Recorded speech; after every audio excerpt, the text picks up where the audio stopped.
Ya,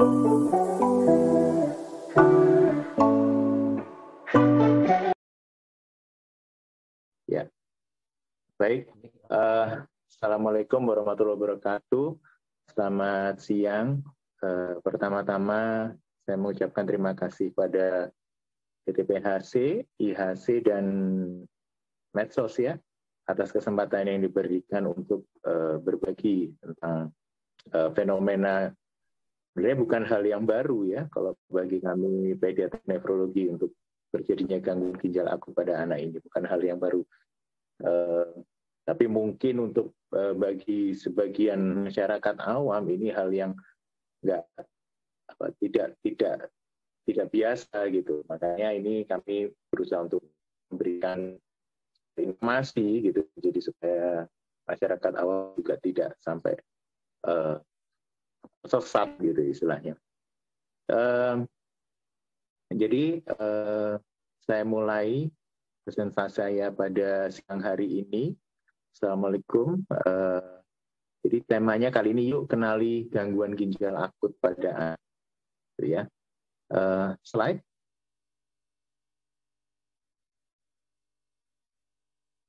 Jadi kalau ngomong tentang suatu gangguan ginjal akut, tentunya kita harus kembali kepada definisi.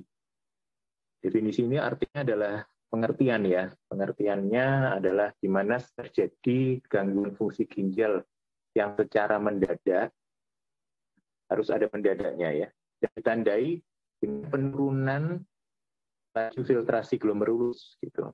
Yang ini ada hitungannya gitu, kita memang menghitung dengan peningkatan kadar serum kreatinin yang diperiksa di darah, gitu ya, dan penurunan produksi urin. Jadi penurunan fungsi ginjal yang ditandai dengan peningkatan kadar serum kreatinin dan atau penurunan produksi urin. Jadi jumlah kencingnya berkurang. 20% ternyata dari yang gangguan ginjal akut ini akan menjadi suatu penyakit ginjal kronik. Ya. Jadi akut itu di sini didefinisikan harus mendadak. Tetapi kalau kelainan ini menetap sampai lebih dari 3 bulan, fungsi ginjal tidak ada perbaikan, maka dia akan menjadi suatu penyakit ginjal kronik. Slide berikutnya.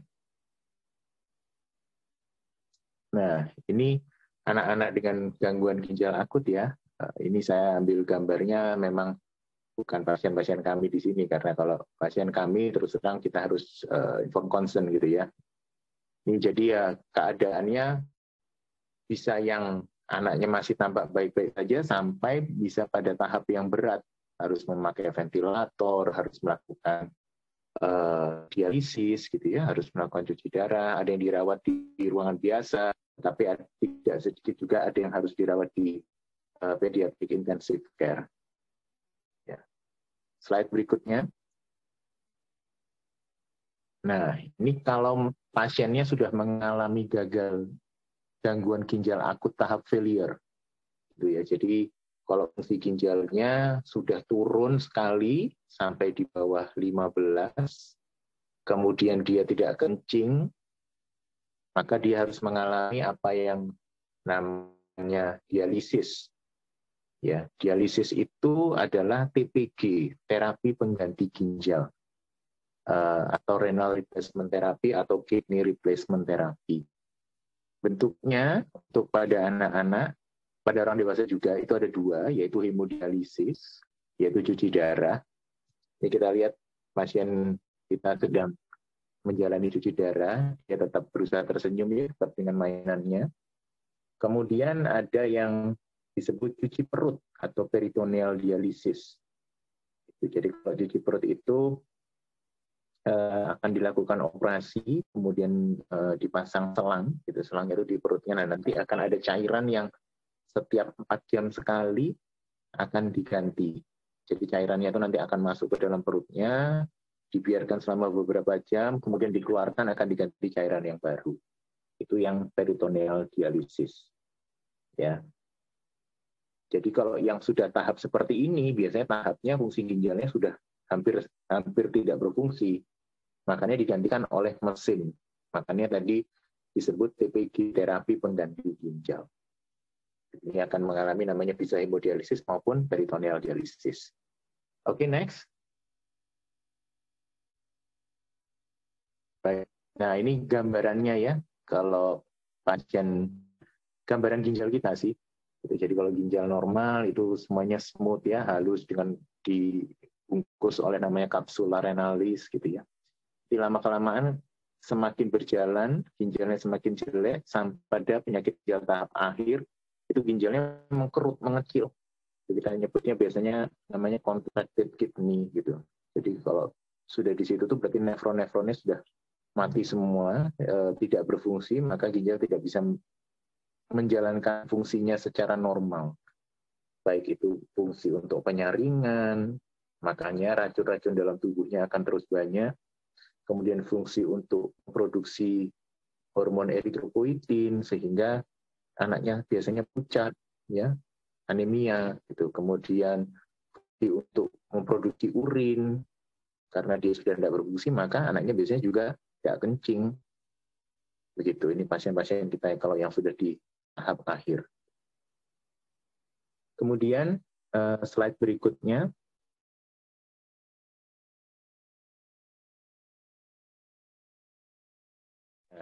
Penyebabnya gangguan ginjal itu apa sih gitu. Jadi secara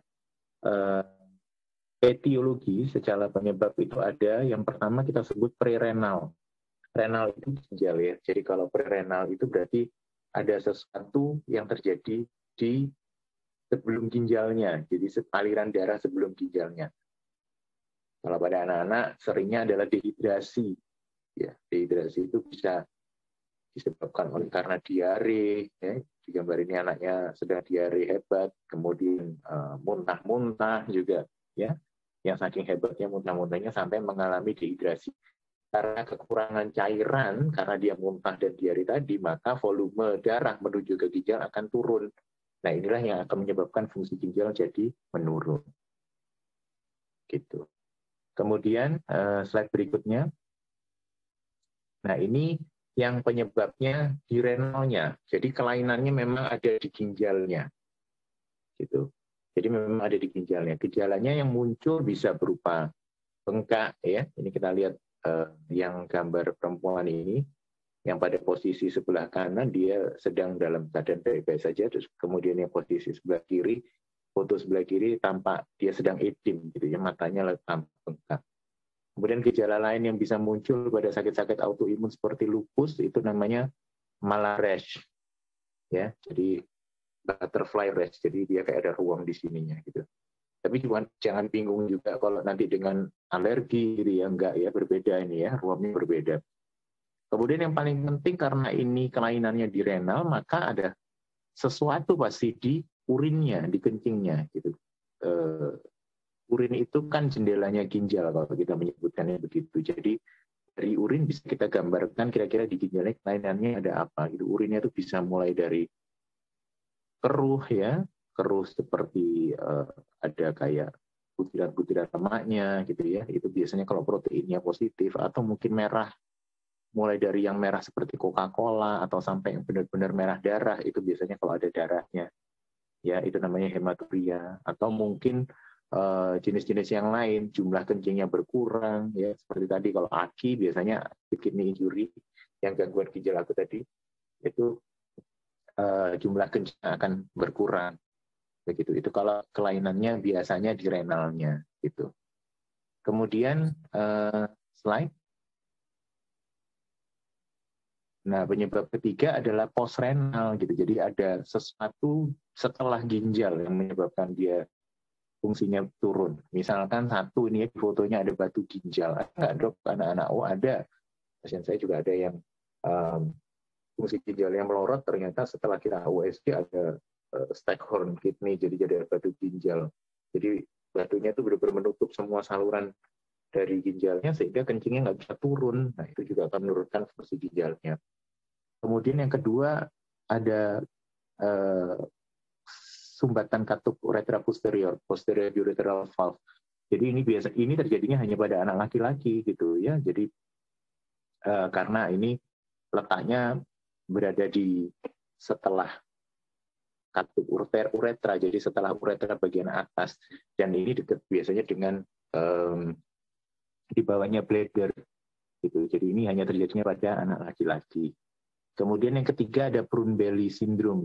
Prune Belly Syndrome itu jadi suatu sindromik di mana tidak terbentuk dinding otot dari perutnya, abdomennya. Jadi dinding abdomennya nggak terbentuk. Jadi kita lihat di sini di gambarnya, jelaskan ya, itu dia nggak punya otot perut sehingga nampak kelihatan kayak lekukan-lekukan itu adalah ususnya gitu. Nah biasanya kalau pada Prune Belly itu bayinya biasanya pasti disertai dengan kelainan ginjal. Kemudian yang keempat adalah kandung kemih neurobladder, neurogenic gitu, jadi neurogenic bladder. Jadi ini terjadinya karena di kandung kemih itu kan persarafan ini nanti akan memberikan rangsangan pada brain kalau memang pada otak apabila jumlah kencingnya sudah cukup di kandung kemih gitu ya, memberi persarafan pada otak, kemudian otak akan memberikan rangsangan pada otot dari dinding kandung kemih sehingga memberikan refleks untuk kencing. Kemudian yang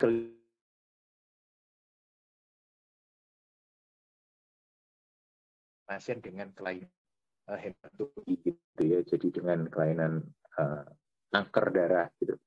Jadi karena ada proses sesuatu pada kankernya, maka dia akan mengalami sindromalisis tumor sehingga kristal-kristal daripada tumornya itu akan menutup ginjal, aliran ginjal, sehingga ginjalnya akan terblok, maka bisa terjadi gangguan dari fungsi ginjalnya. Gitu ya. Jadi itu tadi yang post renal, itu adalah yang kelainan yang post renal. Baik, slide berikutnya.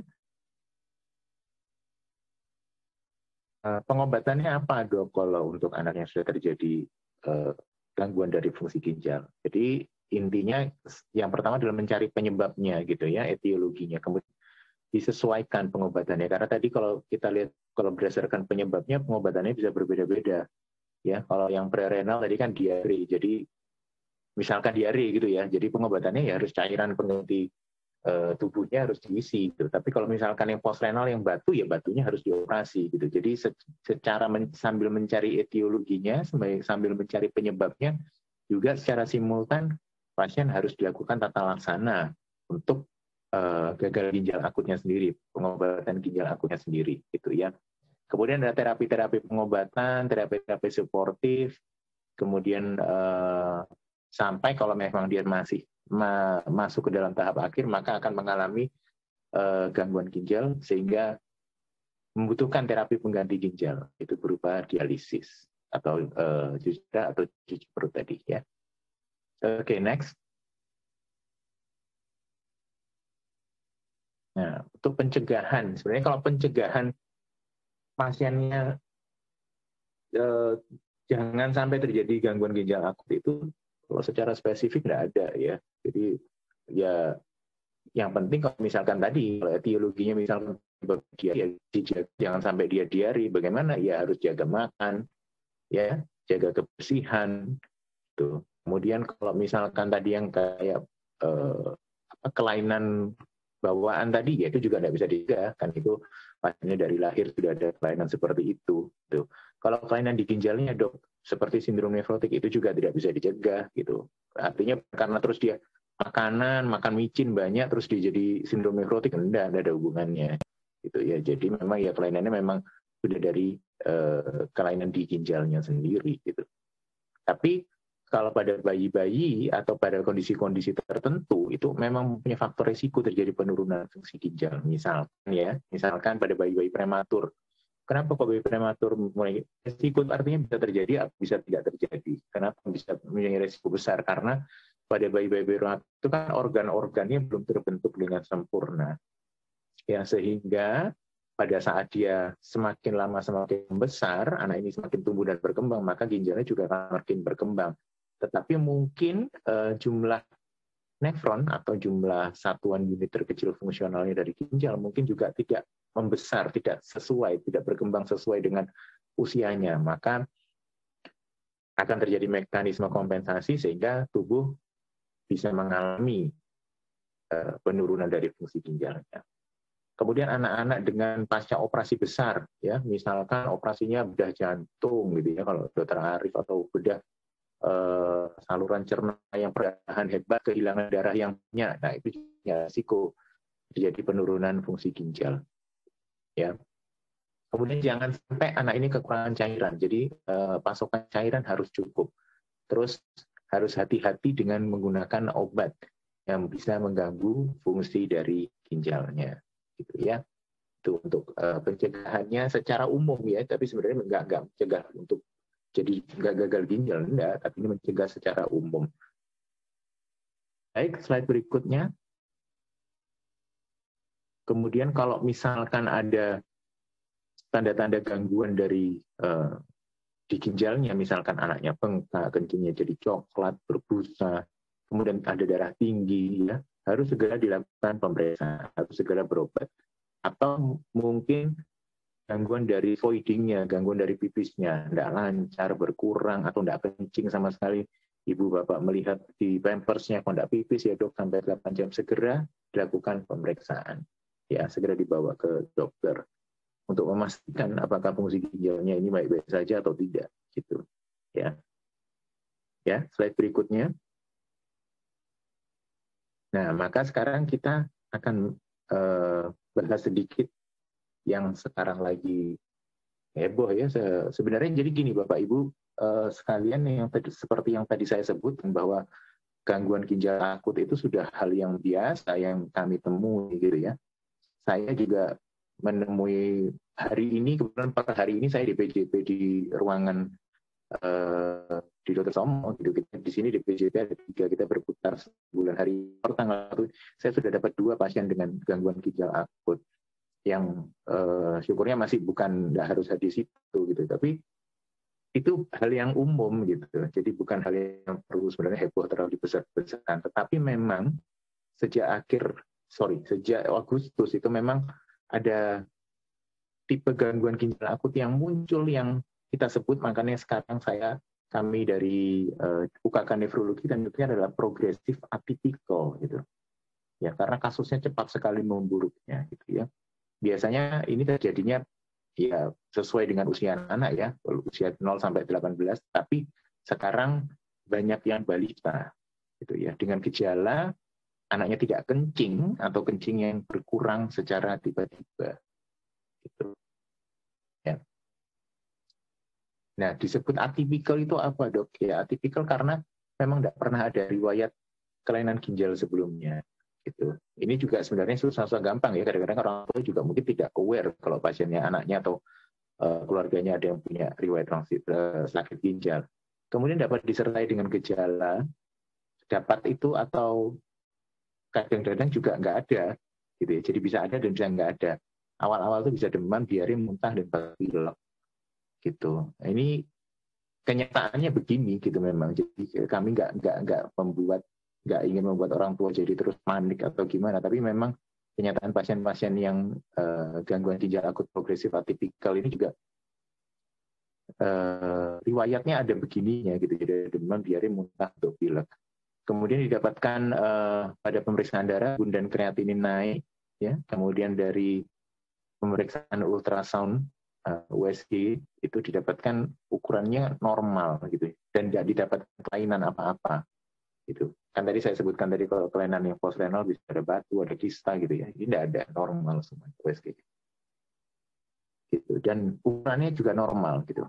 Kan tadi seperti kami sebutkan, kalau ukurannya mengecil berarti sudah terjadi contracted ya, sudah jadi kronik berarti, bukan akut lagi. Nah, kalau sudah kronik berarti nggak masuk dalam kategori ini. Ya. Slide berikutnya. Nah, kemudian untuk masyarakat ya, kewaspadaan awal ini perlu kami tekankan. Jadi apabila ada demam atau riwayat demam dan atau ada gangguan yang lain dan disertai dengan penurunan jumlah kencing ya, atau urinnya tidak keluar, harus segera dilakukan pemeriksaan. Ya. Jadi kalau ada riwayat itu. Kemudian jangan mengkonsumsi obat-obatan yang secara bebas ya, yang memang tidak dianjurkan gitu, tanpa anjuran dari tenaga kesehatan yang kompeten. Artinya ya periksa dulu gitu. Jadi jangan asal terus oh ya obatnya ini udah langsung gitu aja gitu ya. Karena ya tidak mengerti gitu. Kadang-kadang kondisinya anaknya seperti apa kalau tidak diperiksakan juga agak-agak susah gitu. Terus terang saya juga kadang-kadang kalau dikasih WA sama pasien ditanyai obatnya apa ya dok ya susah-susah gampang kadang-kadang menjawab. Karena kan kalau tidak memeriksa sendiri itu tidak, kalau saya pribadi saya tidak enak gitu. Jadi memang saya harus tahu sendiri, saya harus periksa sendiri supaya pasti gitu memang. Oh ya, oke sakitnya ini dia membutuhkan antibiotik, dia tidak butuh antibiotik, dia butuh obat panas atau dia cukup dikompres saja. Nah, seperti itu. Ya. Kemudian kalau pada sakit di rumah, anaknya kejadiannya pada saat dia sedang sakit bisa dilakukan yang non farmakologis dulu. Kalau misalkan pasiennya kondisinya baik ya, mungkin hanya sekitar demam ringan. Ya, misalkan dengan minum yang banyak, kemudian melakukan kompres, ya, menggunakan pakaian-pakaian tipis. Nah, bila terjadi tanda-tanda bahaya umum, lagi-lagi harus segera dilakukan, dibawa ke fasilitas kesehatan yang terdekat. Gitu. Nah, slide berikutnya.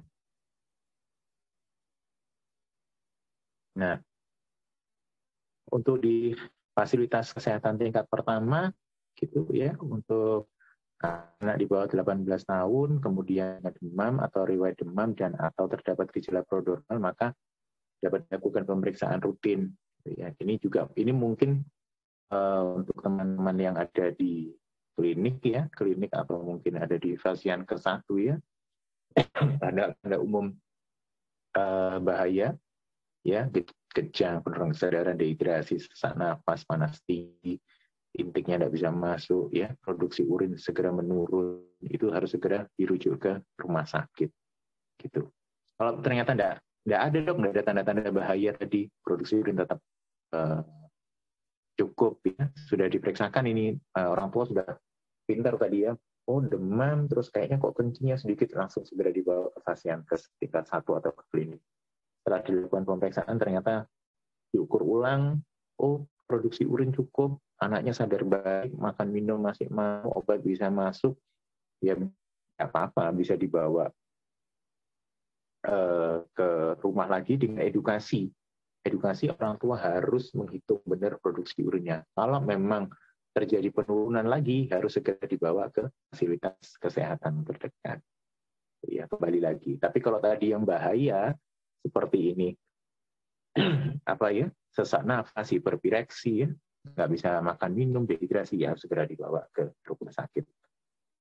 Oke, slide berikutnya. Nah, itu sedikit yang bisa kami bagi pada siang hari ini. Sekali lagi matur nuwun untuk Rumah Sakit PHC, Dr. Puji, matur nuwun juga atas kesempatannya.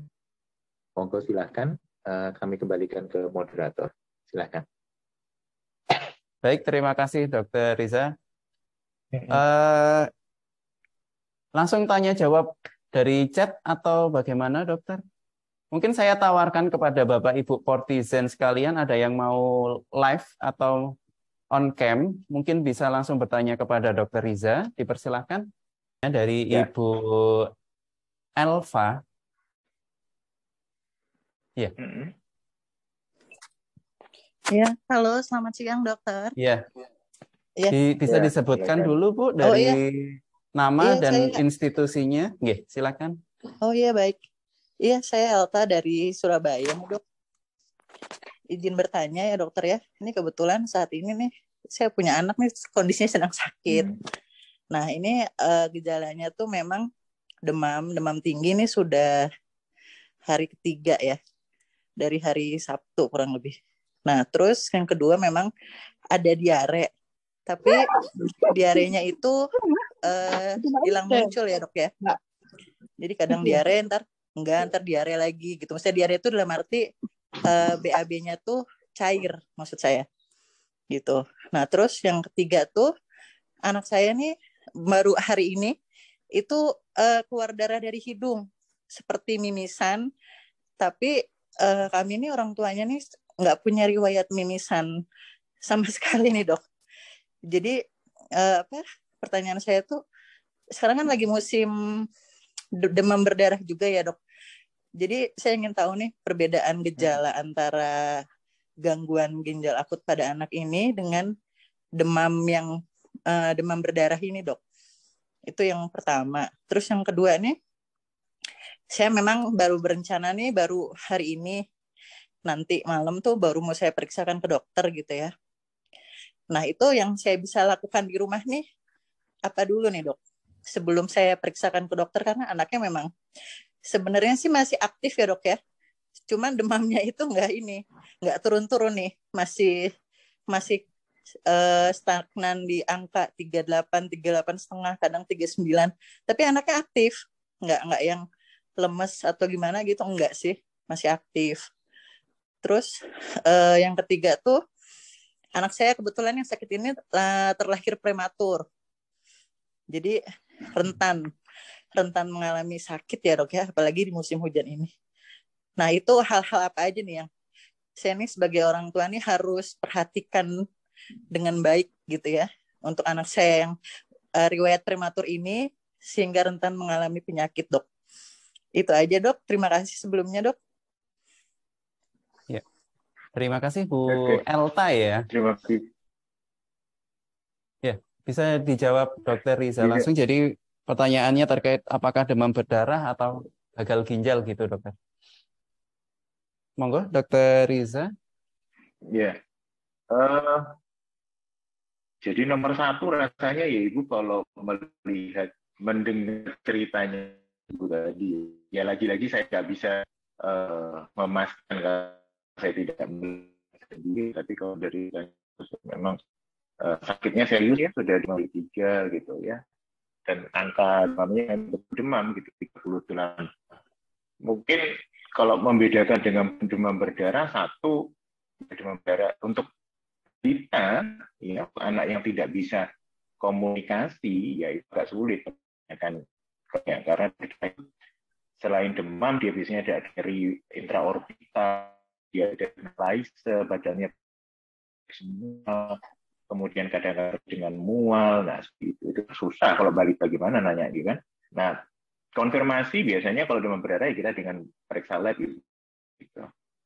Adanya mimisan atau tidak ada mimisan ya belum tentu. Kalau mimisan itu demam berdarah, belum tentu juga enggak. Dan tidak ada hubungan sebenarnya. Orang tua tidak punya riwayat mimisan, terus anaknya juga tidak boleh mimisan, enggak. Gitu. Ya boleh-boleh aja. Gitu. Mimisan dulu, mimisan ini apa karena jangan-jangan dia memang enak. Jangan-jangan faktor pembuluh darahnya terganggu. Bocor, mimisan dikit, lebam, gitu. Bisa terjadi begitu. Atau mungkin faktor pembekuan darahnya atau darahnya dominan, tetapi dia ada gangguan di pembuluh darah di daerah sini, itu namanya plexus brachial. Kita pada usia tertentu biasanya itu lebih rentan di pembuluh darahnya di situ, gitu. Jadi kalau dia misalkan dia misalkan terbentur atau dia misalkan itu bisa bocor, bisa mimisan. Jadi memang harus dipastikan. Atau kalau demam berdarah, trombosnya rendah banget, ya bisa mimis juga. Anak terlalu hebat, sisinya dia terlalu hebat, dia bisa mimisan juga. Jadi banyak Bu, nggak bisa cuma begitu aja. Terus membedakan gangguan ginjal akut, ya yang penting pokoknya kencingnya gitu. Nomor satu gangguan ginjal akut pokoknya begitu nggak kencing, lebih dari 6 jam sampai 8 jam, penurunan produksi urin, ya kurang cc per kilo per jam dalam 8 jam, ya itu sudah masuk ke ginjal akut. Apapun sebabnya gitu. Ya. Kemudian Ibu tadi bilang untuk prematur bagaimana rentan. Enggak, Ibu nggak usah berkecil hati. Oh, anak saya prematur jadi gampang sakit, enggak begitu juga. Ya. Jadi justru dengan keprematuran tersebut Ibu gimana caranya supaya anak ini tetap baik-baik saja gitu. Apa yang harus bisa dijaga? Ya, sebenarnya mainly ya umumnya sama yang harus dijaga juga untuk Bapak Ibu sekalian yang anaknya even tidak prematur. Dia harus jaga kebersihan, asupan nutrisi, kemudian saat ini juga kan yang saya bilang prodromalnya untuk yang aki ini, yang aki atipikal ini kan diawali dengan anak batuk pilek demam, diare. Nah, itu semua kan hampir sama dengan keluhannya anak sehari-hari. Nah, itu semua kan hampir merupakan keluhan sakit menular. Nah, kalau sakit menular berarti yang harus dicegah apanya, yang harus diberikan apanya, orang sekitarnya otomatis. Orang sekitarnya juga harus jaga kesehatan. Anaknya misalkan mau diajak jalan-jalan ke mall, saya nggak ngelarang ya, silakan aja. Cuma harus hati-hati, dipikirkan lagi. Kalau pengen jalan-jalan ke mall ya, gimana caranya dijaga pasiennya, dijaga anaknya, ya, masker ketat, yang sekolah harus bermasker gitu. Jadi nggak usah hati Bu, jangan terus anakku prematur gampang sakit, nggak hubungannya seperti itu gitu. Nah, terus tadi yang demam berdarah, ya tadi yang saya sebutkan gitu. Jadi memang harus pemeriksaan laboratorium gitu. Kalau anak lebih besar, mungkin kita sudah bisa agak menduga, oh ya anaknya demam, lentruk, lemes. Oke, tak cek komposisinya turun ya, biasanya demam berdarah. Tapi kalau anaknya masih bayi-bayi, gitu, lebih susah gitu. Memang kita harus karena penyebabnya tadi masih lebih banyak, itu juga dengan penyebab mimisan yang tadi Ibu tanyakan, gitu ya. Membantu ya. Ya, baik, terima kasih dokter. Silakan. Sama-sama. Dari Ibu Anggun, selamat siang Dokter Riza, semoga sehat selalu. Saya Anggun dari Surabaya. Dok, beberapa media membahas tentang adanya etilen glikol dan obat cair. Apakah etilen glikol dan dietilen glikol menjadi salah satu penyebab gagal ginjal ini ya dok? Kalau demikian, persentase pengaruhnya berapa persen ya dok? Hingga membuat banyak obat cair di pasaran ditarik. Ini pertanyaannya hampir sama ya dok, terkait etilen glikol dan dietilen glikol. Yeah. Kemudian pertanyaan kedua, bagi anak dengan sakit tertentu yang sering mengkonsumsi obat, apakah juga berpengaruh terhadap kerja ginjal ya dok? Jadi ini lebih spesifik dok, obat-obat yang dikonsumsi anak itu apakah pengaruh secara spesifik ke kerja ginjal? Kemudian bagaimana cara mengatasinya? Apakah perlu minum air putih dalam batas tertentu? Mengingat kadang anak-anak sulit sekali minum air putih. Gitu dok. Terima kasih dokter. Dari Ibu Anggun dari Surabaya. Monggo dokter.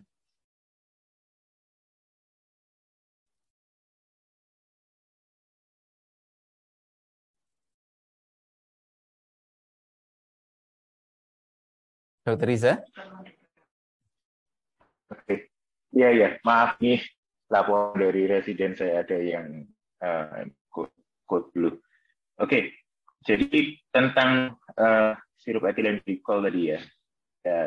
Jadi prinsipnya tadi waktu saya pernah diajak rapat 2 minggu yang lalu oleh Kadinkes Prof ya, sama BP POM juga. Jadi memang cairan pelarutnya itu terkontaminasi etilen glikol. Nah, pertanyaan apakah memang benar menyebabkan gangguan ginjal akut? Jadi memang dari teori menyebutkan metabolit etilen glikol itu kalau pada kadar intoksikasi, ya, jadi kadarnya harus kadar intoksikasi, bukan kadar asal ketemu etilen glikolnya gitu, enggak, kadarnya intoksikasi. Nah, itu bisa menyebabkan neurotoksin. Jadi memang dia bisa merusak fungsi ginjal. Mengenai berapa persennya, saya belum ada informasi. Jadi yang penting prinsipnya begini, Bapak Ibu sekalian. Jadi gangguan ginjal akut itu jangan terus langsung berpikir bahwa ini apapun sebabnya gitu. Sebabnya banyak. Jadi kan saya bilang mulai dari diare, muntah, kemudian infeksi ya, batu ginjal, kemudian kehilangan darah. Jadi banyak penyebabnya gitu. Jadi sebelum fokus karena virus karena sirup tadi hanya ya memang harus dicari dulu sebab yang lain dulu apa gitu. Kalau sebab yang lain sudah ketemu, ya itu yang harus kita lakukan tata laksana, itu yang harus kita lakukan terapi gitu. Tentang untuk etilen glikolnya ya itu tadi bilang kalau memang terbukti dia intoksikasi, ya terbukti memang kadar metabolit itu tinggi, ada di darah, di kencing, kemudian dari sirupnya itu ternyata juga mengandung etilen glikol, gitu, dan terjadi acne injury, itu mungkin penyebabnya bisa jadi. Tapi memang masih gambar dari gangguan ginjal akut itu bisa apa namanya itu bisa berbeda satu dengan yang lain, gitu ya. Itu ya memang penjelasannya lebih ekspertis lagi, lebih mendalam lagi. Tapi prinsipnya kan untuk para orang tua ini yang paling ditakutkan sekarang itu kan tentang ginjal akutnya, ya yang bisa saya bilang adalah deteksi dini, ya tadi pantau terus produksi urinnya gitu. Kalau memang terjadi sesuatu perburukan segera diperiksakan gitu. Jadi jangan diputuskan sendiri. Dan saat ini memang kita masih mengikuti dari pemerintah, ya, hal ini Menteri Kesehatan maupun dari BPOM. Jadi memang lebih baik, saya pribadi pun pada saat praktek sudah tidak menggunakan itu. Semua penelitian dan sudah dari tiga sektor, jadi kemudian dari BPOM mau lapor Polri sudah memutuskan ini aman, ini sudah dipakai seperti itu. Kalau saya pribadi begitu. Terus pertanyaan kedua. Pertanyaan kedua, bagi anak yang sedang sakit tertentu yang sering mengkonsumsi obat, apakah juga berpengaruh, Dok, terhadap kinerja ginjal ya, Dok? Jadi ini lebih umum ke semua obat, apakah itu berpengaruh terhadap ginjal, Dok? Pertanyaan dari Bu Anggun seperti itu. Monggo, Dokter. Ayo, berarti ya gimana ya secara umum ya gini, prinsipnya semua yang berlebihan ya gitu ya. Tapi pemilihan obat itu kan ada efek terapeutik, kemudian ada efek samping mengganggu. Nah, sekarang tinggal menilai saja saudara butuh efek terapeutiknya seberapa besar gitu. Misalkan panasnya 1 derajat, terus saya takut nanti anak saya gagal ginjal akut, ya sudah, nggak usah diminumin obat. Ya nanti yang ada malah segala macam gitu kan. Dokter juga memberikan obat itu nggak asal-asalan loh. Dokter ya pasti semua sudah dipertimbangkan gitu. Tetapi untuk kami para ahli ginjal, kita ada memang obat-obatan yang nefrotoksik gitu, yang biasanya kita hindari, terutama untuk pasien-pasien yang sudah ada tendensi untuk mengalami penurunan fungsi ginjal. Gitu. Iya.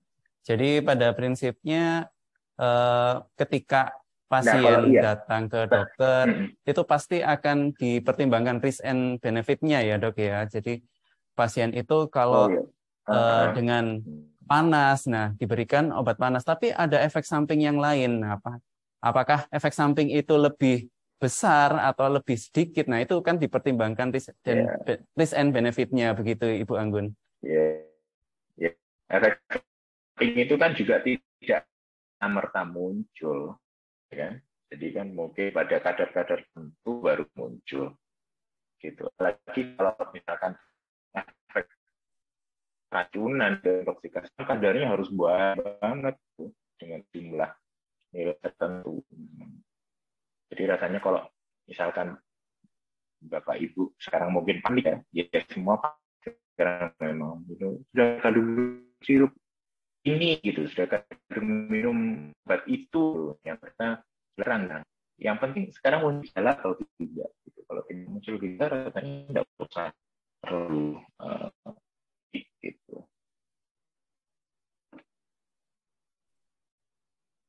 Ya, cukup jelas ya, Ibu Anggun. Semoga membantu ya, Ibu Anggun. Oke. Berikutnya. Baik, Dok. Terima kasih, Dok, atas penjelasannya. Oke, Ibu Anggun. Ya, terima kasih, Dokter Riza. Kita sampai di ujung acara, Dok. Kebetulan Dokter Riza juga sedang dinas ya, Dok, ya, di Sutomo. Untuk Bapak Ibu sekalian yang menginginkan konsultasi langsung dengan Dokter Riza, bisa ke Rumah Sakit PHC. Kebetulan Dokter Riza juga berpraktek di Rumah Sakit PHC. Beliau juga subspesialis ginjal anak.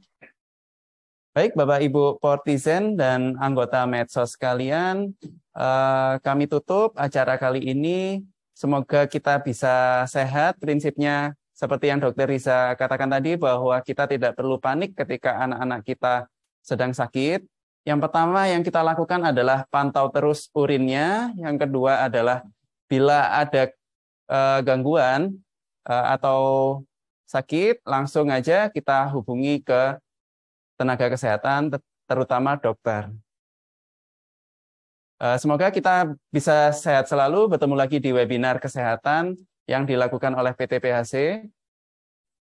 Saya Hamdani, mohon izin undur diri. Terima kasih, selamat siang.